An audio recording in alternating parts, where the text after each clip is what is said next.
A'udzu billahi minasyaitonir rajim. Bismillahirrahmanirrahim. Nasi kuning adalah favorit ibu-ibu bunting. Hati yang bening bagaikan hati orang yang sinting. Assalamualaikum warahmatullahi wabarakatuh. Alhamdulillah, wassalatu wassalamu ala rasulillah wa ala alihi wa mawala, amma ba'du. Sahabat-sahabatku yang dirahmati Allah Subhanahu wa Ta'ala, setiap kita pasti memiliki hati. Hati ini adalah cerminan dari kepribadian seseorang. Bagaimana hati ini bisa kita nilai itu dari sikap, tingkah, laku, dan juga perkataan kita. Orang lain bisa menilai kita ini orang yang arif, orang yang sopan, orang yang baik adalah dari sikap kita kepada mereka. Orang lain bisa menilai kita orang yang semangat, orang yang bertutur kata baik ketika ucapan-ucapan kita adalah ucapan-ucapan yang membuat mereka senang.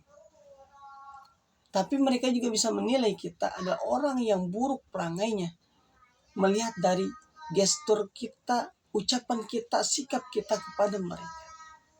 Oleh karenanya, kita bisa menilai orang lain dari hatinya, dan hati adalah sesuatu yang harus kita jaga, harus kita rawat, sebagaimana yang Rasulullah SAW sampaikan, bahwa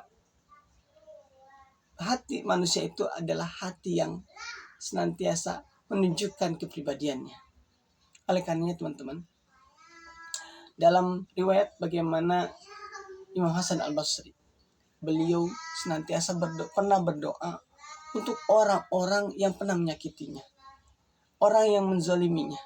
Ia berdoa kebaikan-kebaikan untuk orang tersebut, sehingga ada yang mendengar apa yang beliau doakan.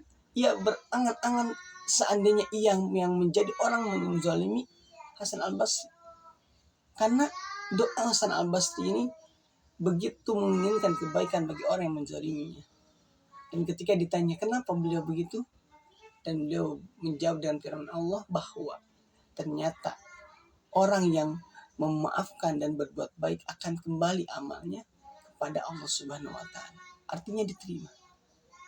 Teman-temanku yang dirahmati Allah Subhanahu wa Ta'ala, hati yang bening ini kalau saya logikakan atau gambarkan, ini bagaikan hati orang yang sinting. Teman-teman tahu orang sinting?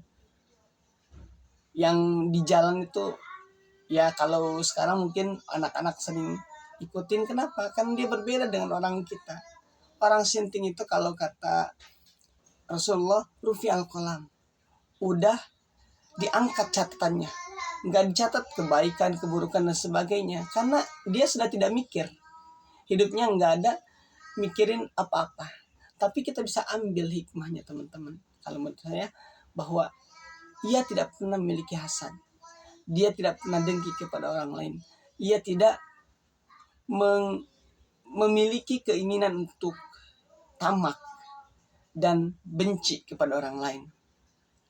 Ambil contoh, bagaimana ketika kita jika memiliki hati orang yang sinting, maka ketika tetangga kita, mobilnya bertambah, nggak akan ada istilahnya hasad, pengen mobil itu hilang atau menjadi milik kita.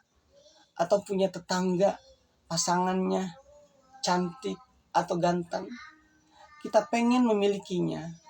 Orang sinting nggak pernah kepikiran begitu, nggak pernah kepikiran pengen mobil mewah, pengen pasangan yang aduhai, nggak pernah kepikiran tentang tahta. Pokoknya jalan aja hidupnya begitu.